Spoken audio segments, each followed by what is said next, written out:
Hello, and welcome to the House of Haunted Circuits. This house was inspired by all things that go bump in the dark, and of course by haunted mansions just like these.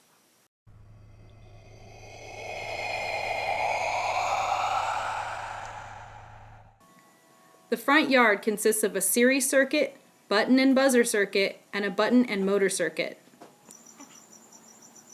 Our front yard consists of a switch, 3 diodes, 2 resistors, and a battery.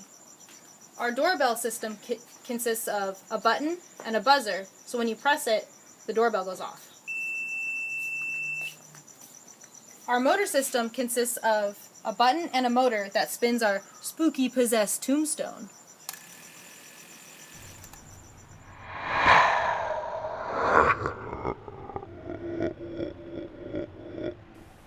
The spooky downstairs combo circuit has 2 parallel branches in series that contain 4 switches so that ghosts and ghouls can light up rooms in order to scare the meddling kids.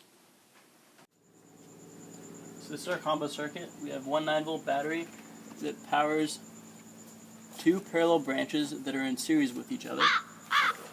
It consists of 4 diodes, and there are 3 resistors. The first resistor is a current limiting resistor, and there are 2 other resistors throughout the circuit that when the diodes aren't on, it acts as a limiting resistor so nothing shorts out.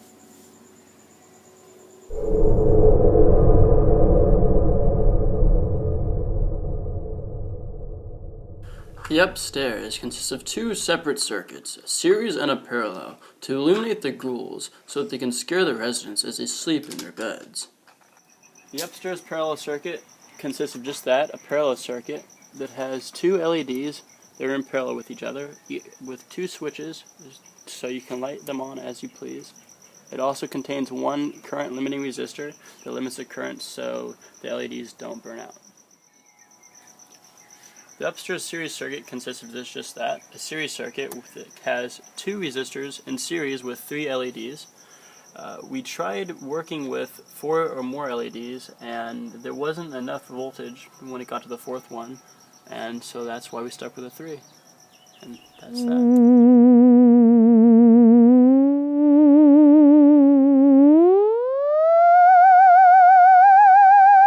Perhaps the house is haunted. That's why the series circuit could only have 3 lights instead of 4. Either that, or we could look at Ohm. I'm George Ohm, and this is my law. Originally, it had been deciphered that the 9 volts from the battery divided by 2 200 ohm resistors gave us ample current for the system at 22.5 milliamps, which was less than the 24 milliamp max current for the system, which was sent with the specs of the diodes. Unfortunately, Kirchhoff's loop law told us otherwise. I'm Gustav Kirchhoff, and this is my law. The main problem with the calculations was that the spreadsheet for the diodes was inaccurate. Testing the voltage across the diodes with the multimeter showed across the board each diode registered less than the smallest value shown in the spec sheets. Using the actual voltage of 2.75 volts, it was deciphered that the current in the system was 1.88 milliamps, way less than the 24 milliamp max for the diodes. It satisfied Kirchhoff's loop law and explained why 4 diodes in series would not work. On to more circuits. Our skeleton consists of a transformer, a resistor, and a diode.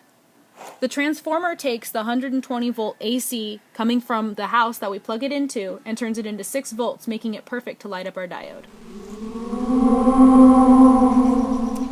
So we have our chandelier circuit that consists of 3 LEDs in series with each other with a switch to turn them on and off, as you can see. And it also contains 1 current limiting resistor to limit the current so it doesn't burn the diodes out. Why does chandelier have to be made of diode? I want cookie instead.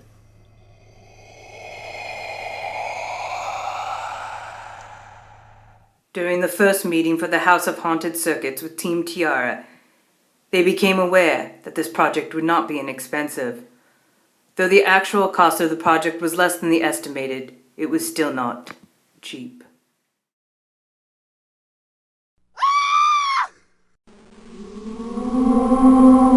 Team Tiara used 20 feet of wire. I said, Team Tiara used 20 feet of wire. It takes 6 9-volt batteries to run the House of Haunted Circuits. It was very fun building the House of Haunted Circuits. Very fun indeed.